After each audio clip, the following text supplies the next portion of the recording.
Il y avait un vieux moine et un jeune moine qui vivaient dans un temple. Un jour, le vieux moine dit au jeune moine « Il nous reste un peu de riz, va au marché et achète-en un peu plus ». Le jeune moine accepta et partit le lendemain. Cependant, il revint peu après son départ et dit au vieux moine que le pont sur la rivière était pourri et impraticable. Le vieux moine demanda « Ne pouvons-nous pas prendre un autre chemin ?» Le jeune moine répondit « L'autre chemin prendrait beaucoup plus de temps. J'ai entendu dire des villageois voisins que le pont sera bientôt réparé. Nous devrions attendre qu'il soit réparé avant d'aller au marché. » Le vieux moine se tut. Quelques jours plus tard, le vieux moine envoya de nouveau le jeune moine acheter du riz. Après quelques heures, le jeune moine revint avec un sac sur le dos.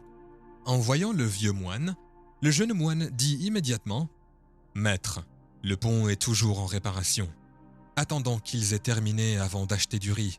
Je pense que la réparation du pont ne prendra pas trop de temps. » Le vieux moine regarda le contenant de riz presque vide et pleura. « D'accord, nous attendrons comme tu l'as dit. » Le délai estimé pour la réparation du pont était passé, et ils avaient mangé tout le riz du contenant.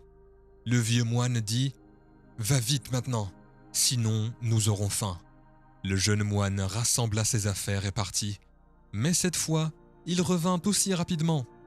Dès leur rencontre, le jeune moine dit urgemment au vieux moine « Maître, ce n'est pas une bonne nouvelle. Le pont a été réparé, mais il a été à nouveau détruit par une soudaine crue en amont. Même le détour est maintenant sous l'eau. Nous aurons faim. » Le vieux moine pleura.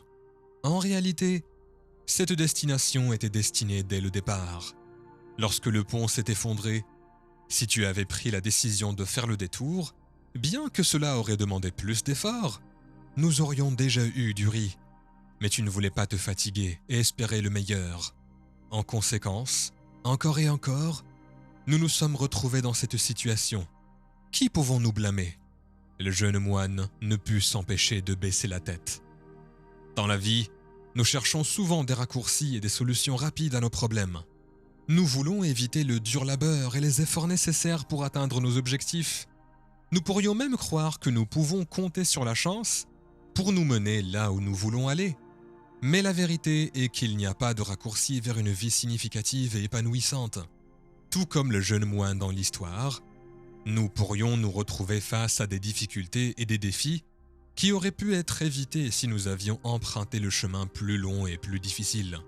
Il est important de se rappeler que chaque choix que nous faisons a des conséquences. Et les choix que nous faisons aujourd'hui façonneront le futur que nous créons pour nous-mêmes. Alors je te demande, quel chemin vas-tu prendre dans ta vie ? Empruntes-tu la voie facile ? Ou es-tu prêt à faire les efforts et les sacrifices nécessaires pour atteindre tes objectifs ? Souviens-toi que le véritable succès et le bonheur ne se trouvent pas dans les raccourcis, mais dans le voyage lui-même. Puisses-tu trouver la force et la détermination de choisir la voie qui te mènera vers une vie épanouissante et significative.